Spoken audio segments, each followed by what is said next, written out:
is a man of in-depth insight. His name is Dr. Samuel Omeka. He's a life, business, finance, and kingdom strategist whose work is driven by a dual call to improve lives and to amplify Jesus Christ. It combines deep expertise in macroeconomics, public financial management, fiscal reforms, and development policy with a mission to advance kingdom values, create lasting societal impact. As an economist and trusted policy advisor, he has contributed to the design and implementation of critical fiscal and governance reforms, working alongside senior government officials, development partners, private sector leaders, civil society organizations with a unique ability to translate complex ideas and activities into success outcomes through structured process and strategies. Beyond public policy, Dr. Sam is an investor, entrepreneur, mentor, committed to building businesses, investment platforms, and leadership ecosystem founded on integrity. Dr. Omeka holds a BSc in economics from Abia State University, and MSc and PhD degrees in economics from the University of Ibadan. He has also completed executive programs at Harvard Business School, Columbia Business School, and Wharton School of the University of Pennsylvania and University of Cape Town. A rare bridge between governance, market, and kingdom. Dr. Sam is a passionate advocate for excellence without excess. He brings clarity, depth, and practical insight to every engagement, whether advising on ministry, operation, facilitating a leadership workshop, or providing counsel. Ladies and gentlemen, if your hands are not too busy, can we make welcome Dr. Sam Omeka?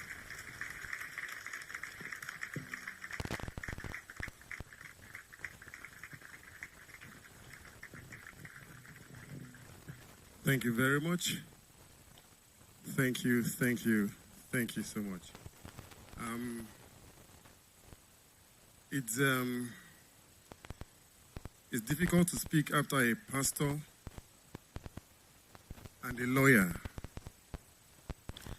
and especially when you're the last speaker. I can say to you that they have said everything I have in mind. But I'm grateful for the privilege to be standing before every one of you here today. And I must thank the organizers, the founder and the executive director of Faith and Fun Global Foundation, our own very dear lady Sandra Are. You know, it's a privilege, really. Please celebrate God, celebrate her. Like it was said earlier, that it's really difficult to pull men together, you know, in a single room to have conversations like this.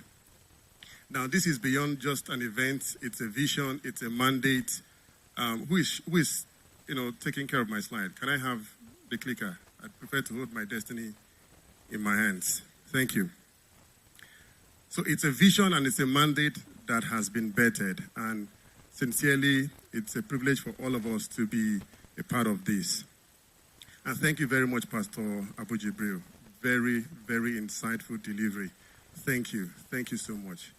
I will just go back and revisit my notes. And thank you also, my brother Chris. The Lord bless you. I would like to start by asking this question. You'll notice that I like to start by asking questions. So, the Bible says that we will fulfill the numbers of our days, and that is true. We also believe that we will not die, but we will live, to testify of the goodness of God. But think about this for a moment. If you died tonight, what will continue because you lived? Peradventure, God now says, someone come home. What will continue because you lived? Let me put it differently. That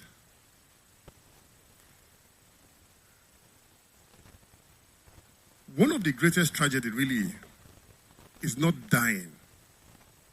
And I will say that one of the greatest tragedy, obviously, is dying outside Christ. But the next important thing, which for me bears a very strong message, is not about dying, it's about living without having lived. That, for me, is one of the greatest tragedy. Living without having lived. Or if I should put it differently, I'll say, living without living anything worth remembering. And so I recall, many years ago, growing up, my father would always say, if your absence, if nobody feels your absence, then you were not present.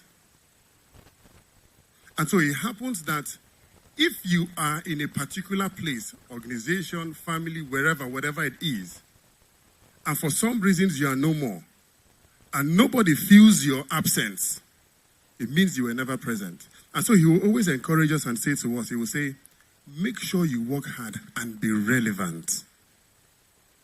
So that there's a difference between when you are present and when you are not there. In fact, he added to that, he said, ensure that there is no but in your report. What that means is that as long as you are striving, working hard and trying to be relevant, also ensure that there is no but. But is like an oil on a white shirt. The Bible describes it as a little leaven that leaveneth the whole lump. It can destroy a beautiful record.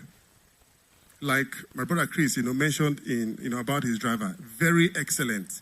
He checked the boxes in, almost all the areas. But there was something lacking. So if he was to present a commendation about him, he would say, he's good at this, he's good at that, he's good at this and that, but emotional intelligence, let there be no but. That but alone can be a destroyer. All right. So what I'll be doing in the next few minutes is not finance. I will not be compounding interest. I've been asked to speak on a title which is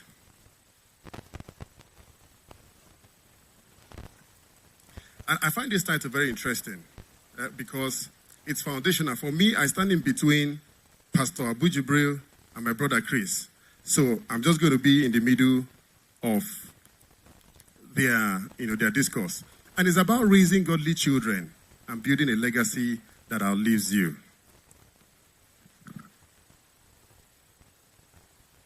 Thank you. Building or raising godly children and building a legacy that outlives you. But I'm going to be sharing 4 main ideas. Just 4 main ideas. And it will center around the first and second responsibility of a father, center around provision, around family culture, and about, legacy. Now, the first critical point I want to make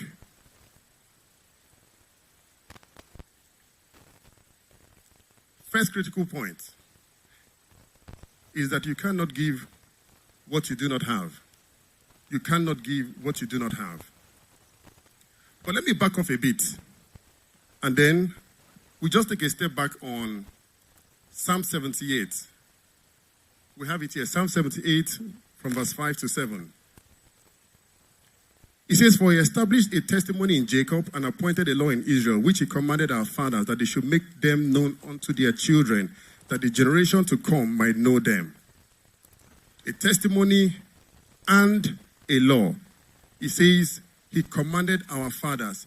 So if you notice that God entrusted the transmission of truth, testimony, and the law to fathers. And so the assignment of fatherhood is beyond reproduction. It's actually preservation. And preservation happens through priesthood, through multiplication, and then eventually how we transmit that which we have obtained. Now, back up to the first important point, that you cannot give what you do not have. And this brings me to the first responsibility of a father. So for everyone who is a father here and those who are aspiring to be fathers, for me, From my own journey and little walk, the first responsibility of a father is not to raise godly children, is to become a godly man. And so, I try to explain here what a godly man is.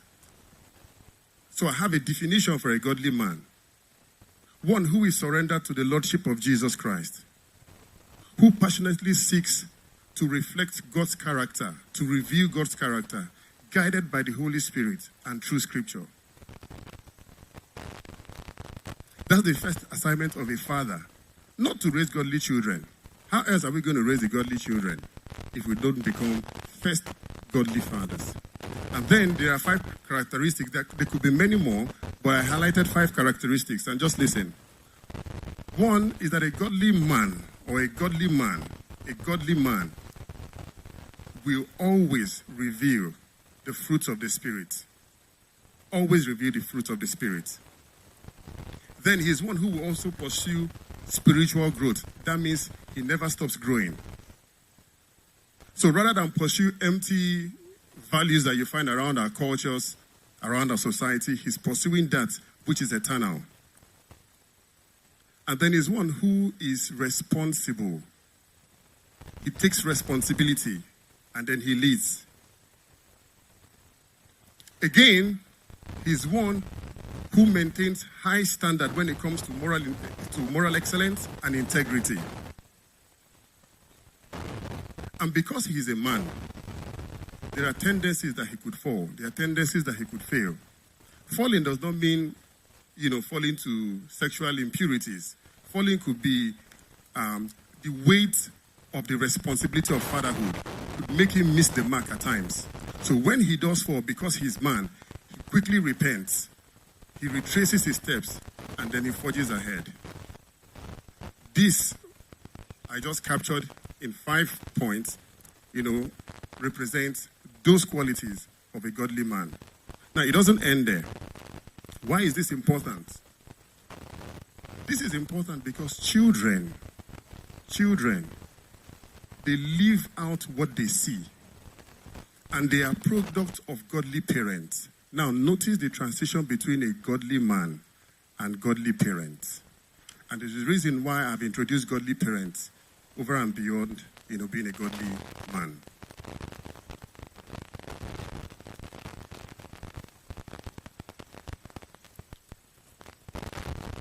This is important and leads me to the second responsibility of a father, which is that of cultivating a godly woman in your wife. The second responsibility of a father is cultivating a godly woman in your wife. This is very important. You know why?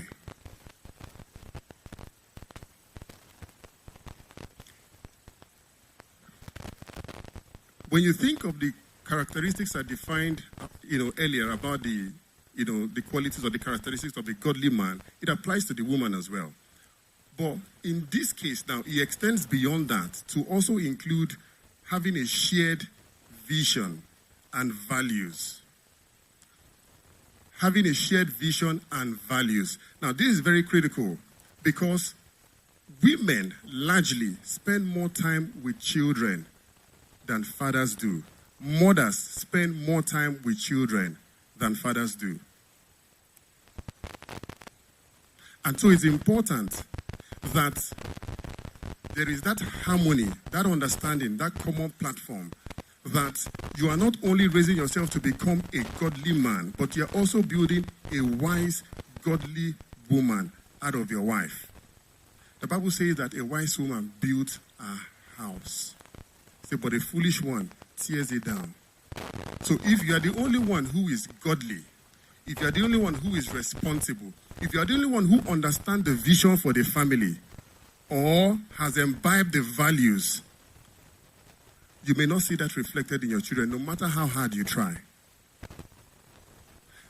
And one of the ways that you build that quality, the quality of a wise, godly woman in your wife, is to do everything It's the communication, it's the sharing, it's everything that Pastor Jibril said, it's everything that my brother Chris said.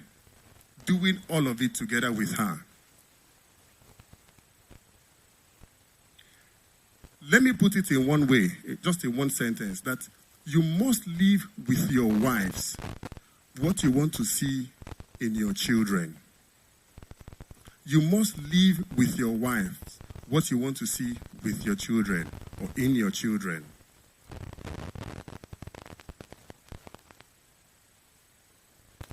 This is where the reflection principle also comes in. Pastor Isaac, thank you, sir. This is where the reflection principle actually also comes in. You see, like the sun shining upon the earth through the moon at night, that is how the father shines upon the children through the mother or through his wife, as the case may be. Because there are times that the sun will not shine on the earth because it's night. And according to the law of times and seasons, it must not shine at night. But light can still come upon the earth because of the reflection principle by shining on the moon. That's how a man is. That certain times you may not be visibly present, but because of the presence of your mother, your light still shines and radiates to the children. And so, if there is a disconnect, a discord between what you are saying to your children and who you are living out with your wife, then there will be confusion within your children. In fact, they will always lean to more, they will always lean more to what they see than what they hear. First principle: you must be a godly man to raise godly children. Second principle: you must cultivate a wise, godly woman in your wife. Now, we see this also in the life of Timothy, where Paul helps us to understand how that it was through his grandmother passed on to his mother. So women play a very vital role in shaping the destinies, in shaping the lives of children. So it's not a labor that you do by yourself as father or head of household. You have a role to play there. But again, that role must extend to your wife. Now, the second point is that it is a father's responsibility to provide. To provide. A father must provide. But you see, oftentimes when we think about the word provision, we are limited in terms of our scope and understanding. And that's why I had to add here, provide beyond basic needs. So now let's look at the word provision, because it's going to change how you view the responsibility of a man when it comes to provision. The word provision comes from a Latin word, providere. And it stands on two Latin words, pro and videre. Pro means to what? It says to, it means ahead, it means forward. Videre means to see. So when you combine them together, it means to see ahead. Now, in contemporary English, just follow me. To provide means to see ahead and make available now. It did not say to see food need and make available now. It didn't say to see, school fees ahead and make available now. It says just to see ahead. Provision is broad. To see ahead and make available now. The challenge, however, is that most times, we often see needs, and then we adjust ourselves to the needs that we see. Now, this can be very limiting. Needs should not be created out of necessity or as a matter of responsibility. Needs should be created by vision. I'll say that again. Needs should not be created as a matter of necessity. It should be born out of vision. So oftentimes, the reason why the level of our capacity in meeting needs is small is because we are looking at needs. We don't have a vision. Vision should be what drives needs or not necessity, as it were. That's where provision comes in. Because if there's no vision, you can't have a provision to match it. Now, this is what Abraham saw that made him call, in that encounter he had with God, called him Jehovah Jireh. The Lord, what? My provider. For Abraham, listen to his perception. He saw the ram that was provided as compensation in exchange for Isaac. But God, being Father, listen very well, was not looking at a ram. Neither was he looking at Isaac or Sarah, his mother. God was seeing something in Abraham, which he had declared, in this shall all the families of the earth be blessed. He was looking at the vision he had for Abraham. That was where the ram came from. Because if it was just about Abraham or Sarah, in fact, the vision God had for Abraham includes you and I. And so the ram came as a result of what? The vision. And so very quickly, I'm going to be sharing what else should we provide as fathers beyond the basic needs? Food, shelter, clothing. And the truth is that, you see, those things are important and we must provide them. But those are basic needs. Now you understand why, Paul said that a man who does not provide for his own household. Okay? He said he had denied what? The faith. Our father taught us that faith is what? Vision dependent. Means that he has denied the vision and said he's just staying on what? On the place of needs.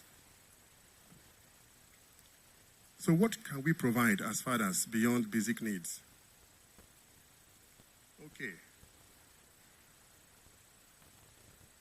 Presence. A father must provide presence. I heard my brother Chris say it and Pastor Jibril. Presence must be provided. You can be there and not there, but be there. Be involved.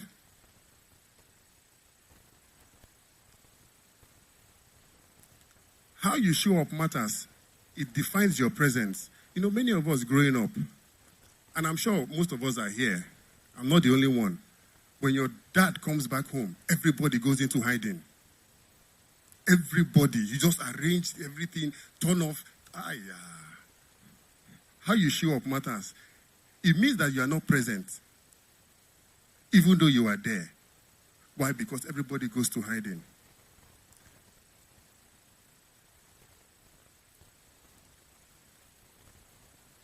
How about how you communicate? I can't see this slide well. Oh, what you stand for, what you stand for. What you stand for, yes. Your principles, they need to know. And then how you communicate. Very important, how you communicate. Many years ago, during our devotions, we always had devotions by 6:30, 25 minutes past 6:30 every day, except Sundays. And then one day our dad was teaching us about, communication.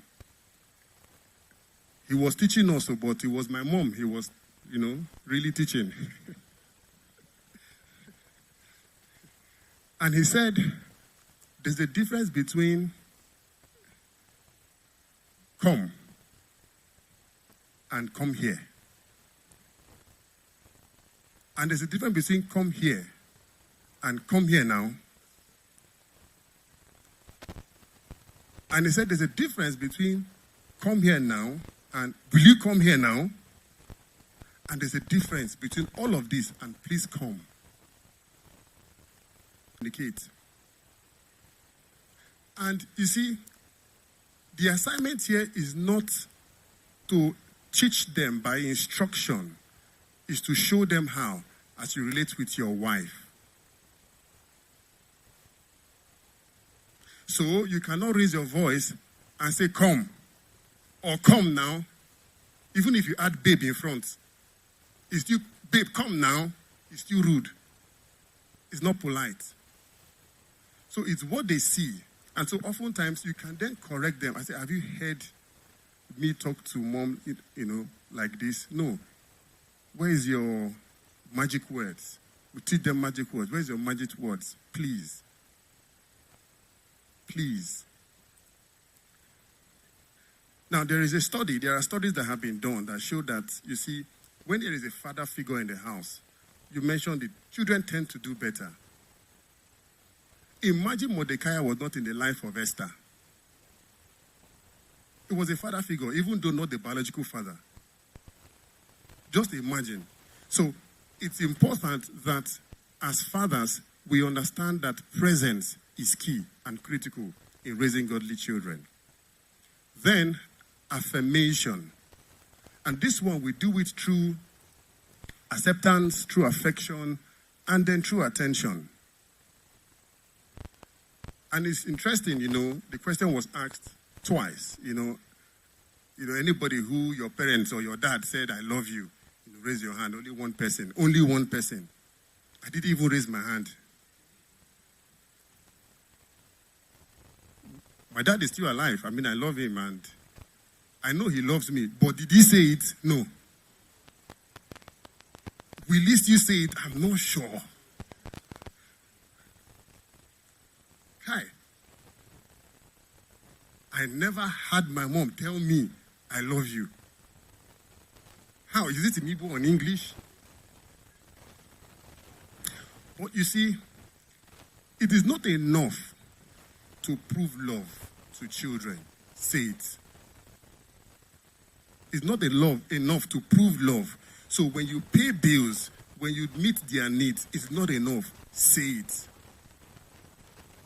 See, even God, in Matthew 3:17, before Jesus ever preached a sermon, raised any dead, healed any sick, did anything, God had this to say of him. He said, this is my beloved son. Oh yes, he said this. That's acceptance. This one is my beloved son. That's acceptance. In whom I am well pleased. Affection. And then later on, when Jesus was going to stand in front of the tomb of Lazarus, what did he say? He said, Father, I thank you for you always hear me. Attention. That means there was a track record already that Jesus has built over time for him to establish and to pronounce that in front of a crowd. I thank you for you always hear me. Why do you need to say it? School fees cannot hug a child.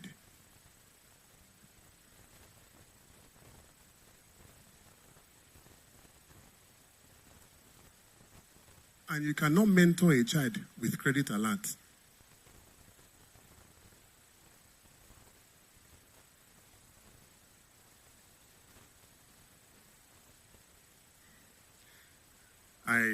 I had a conversation with a couple. They had been, technically married for 6 months. And they were going through some times. And then, they met me. They didn't want to get married again. They wanted to just call everything off and all. What was the issue? When I listened very well, imagine where a man comes home and he says, why have you not washed my clothes? And the wife says that, oh, sorry, I was cooking 4 soups because he said I should cook 4 soups. When I heard that, I couldn't believe my ears. I asked him, are you a deity? 4 soups? I said, you're not a village priest. Now imagine that imagine this is 6 months old. Imagine they now have children. You see, it matters that, whatever you want to see in your children, leave it out with your with your wives. And that is because in such scenario, you can imagine what you'll be telling the children. Why you think that you are building a home, there's a different message that is being passed. Okay, the third that you need to provide is training and discipline. I call this a twin combo. Don't train without discipline. It is not complete. The training is not complete without discipline. And do not discipline if you haven't trained. That one is harsh. It's unfair. Okay? Now I class training into two. Formal training, your secular education, and then the informal training. The informal training is the one that you don't get, in school. These ones happen on the dining table, happens in the children's bedroom, happens in their bathroom, happens on their way to school as you drive them to school. School runs, whether to or coming back from school. These are where this conversation happens. It's not structured in terms of, and then the structured one comes during devotion, the time set aside. That's where the informal training comes in. But you see, unfortunately, these moments have been replaced by technology. Not just technology, they've been replaced by house helps. How else will a woman or a mother begin to train the child about the parts of the body, which part is private, which part is not private, when the mother doesn't have time? For my wife, it was in the bathroom, bathing them, that she was teaching them, this one is private, this one, anybody can touch. Show me your eyes. Those elements of training, sometimes you may not have them in school. Now, if you have mates all the time taking care of your children, you will need a specialized moment to now begin to teach your children sex education or parts of your body. As they grow, you graduate the knowledge in what you share with them. And so part of the body is the simplest for them to know. So they've also been replaced by drivers. And so for most of us, because we are very busy, and honestly so, we have drivers take our kids to school. One of the benefits that I've enjoyed from, my small family is the fact that, when my wife takes them to school, there is a lot of conversation between that travel time and when they get to school. A lot of informal training happens there.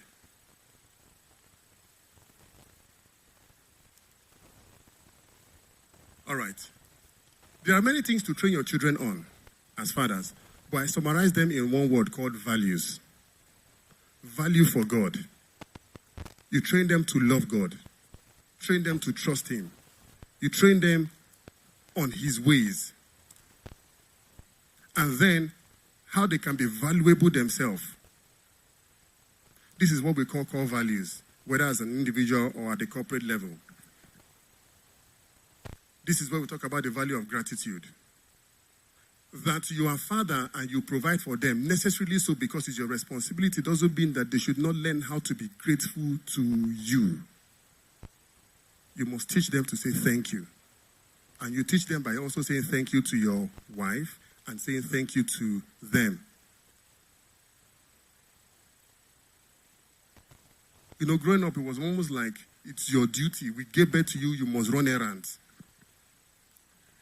You must run the errands. And so, thank you. But my dad taught us this one, because every time he comes back home, we must always give him a glass of cold water. And whenever he drinks, he will say, thank you. And he will say, God bless you. He taught us that one, And so you learn gratitude so that when somebody outside who owes you nothing does something for you, you will know how to say thank you. And then you teach them respect, you teach them politeness, you teach them character. This has to do with integrity, has to do with the quality of being kind and thoughtful. And then diligence and responsibility. And then the value for others, very important. Some people just know how to value those who are around them, their inner circle and inner family. But when it comes to people outside, they don't know how to relate with them. So you have to teach them to learn to apologize, how to even manage disappointment. Very important. Did my time move faster? It appears so. Now, when it comes to discipline, discipline must be motivated by correction, not punishment. Most of us were not corrected growing up. We were punished. Because punishment deals with the past. It speaks of how do I make the child pay for what he has done. I'll give you a story of my grandfather and my uncle, his own son. It was my uncle who told me this. He said one day my grandfather told them to go and get because he keeps goats. So he said they should go and get the grass, that the goats will eat. So him and his friend in the village, they just went into the bush looking for grass. From that, they went fishing, from fishing to swimming, and they came back very late. When they came back, the father of my uncle's friend beat the living daylight out of him. Beat him. My grandfather, they didn't touch my uncle. 1 week passed. My uncle kept walking on eggshell. What is happening? Is it that my grandfather had changed, And then eventually, 2 weeks later, my grandfather was cooking soup in the kitchen outside the house. Told my uncle, go and get me my soup plate. My uncle went there. He has 2 soup plates. Which one will he pick? He just carried one and came. My grandfather lynched him, beat that. My grandmother, everybody came, and they said, is it because of soup plates? No, that's punishment. It was the grass. And the fact he came back late. See, discipline must be timely. And it must be correctional. Okay. Now, Daddy taught us this one. The 3 R's when it comes to discipline. The rod, the rules, and then the rebuke. Now, I'll tell you a story about 2 chicken. Okay, no, not this chicken. This one. So a friend shared this with me. And he said that his younger brother, one day, in their grandparents' house, killed 2 chickens. And he prepared it like this. And when he did, he gave him who is the elder brother, the wings. Gave some part to the grandparents, just sorted some people out, and ate the remaining, parts of the chicken, the whole chicken. So when his dad came, his dad asked him, he said, what happened? I heard that you killed 2 chickens. And then he said, yes. When the dad was going to discipline him, he said, I am not doing this because of 2 chickens, what you did. I'm seeing a thief in you in future. And so what the father did was to remove that thief, the potential to steal in future from him. So remember what I define as provision, the ability to see ahead and make available now. Provision, never forget that. The ability to see ahead and make available now. So he provided correction for the future now.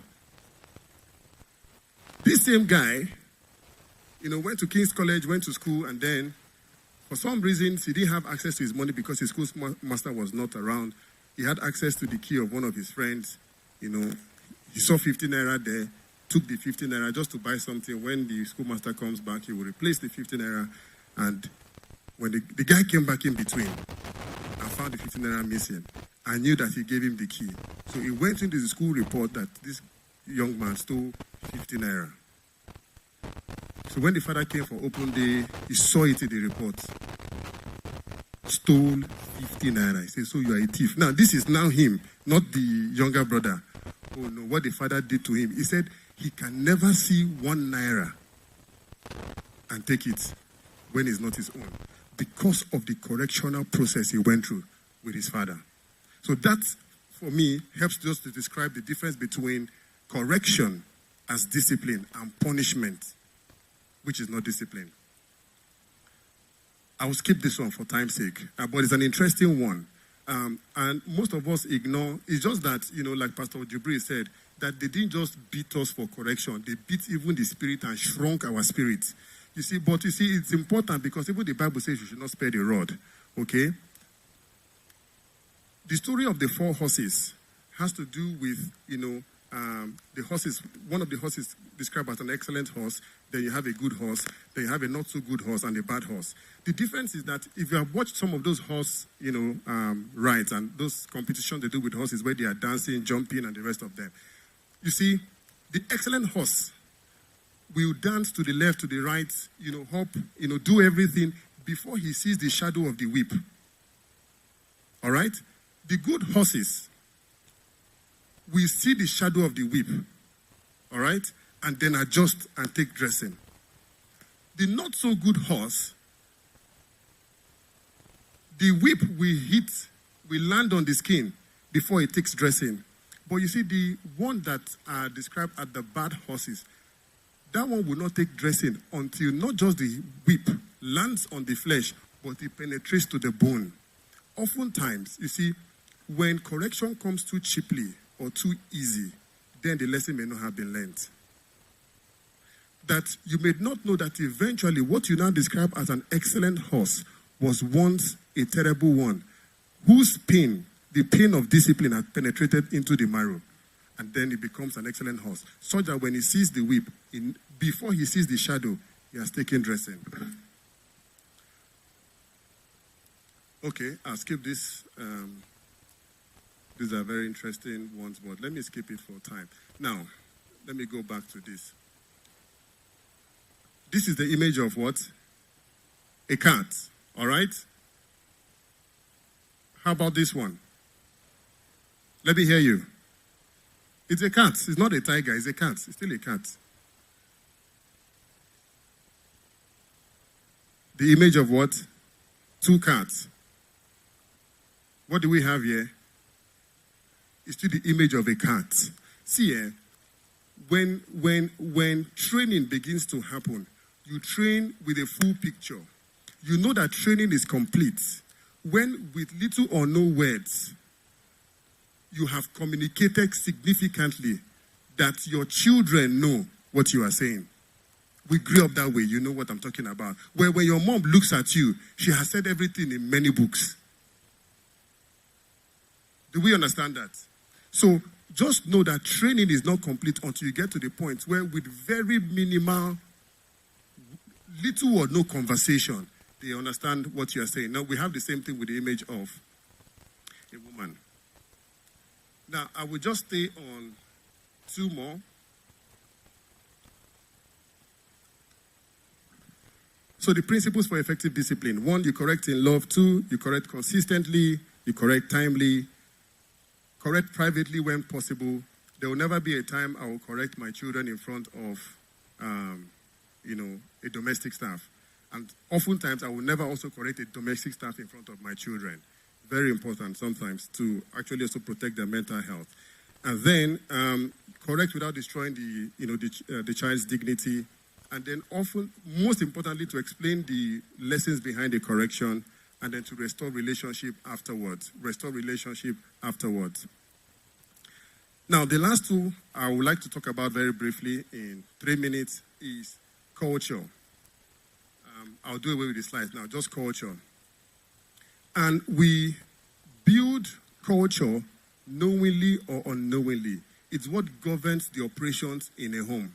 And most of us have that culture already established. It's just that we did not intentionally define those culture. Growing up, we lived in a family culture. We knew when we should wake up. We knew what time, things are done at home. Whether we agree with them or not, we knew when, it's late for you to return home. Even though it was not like the best of environment, but we lived in a culture. But it is now our responsibilities as godly fathers to ensure that we build with intentionality the type of culture that will shape the future of the children that we want to see. And this has to do with, defining core values. It has to do with the traditions and rituals. Don't do away with them. I remember that we didn't always eat salad until it's someone's birthday. And we only ate rice on Sunday after service in the night. Family roles and dynamics. Who is to do what? It should be clearly defined, even as they are growing. Let them know who is responsible for what, who are accountable for what. Very important. And then daily habits. Do not miss out the time you have to spend with your children.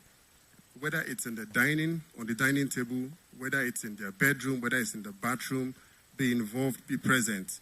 Whether it's driving them to school, don't miss out that time. A lot of us fathers these days, and unfortunately so, because we want to pay attention, we distract them with technology. It's not proper. You see, what we have in our society today are, say for instance, a family of 3, 4, 5, or 6 together at, at table. And you expect that there should be conversation, but you find out that although they are in the same place, physically, virtually, they're in different parts of the world. Very different parts of the world.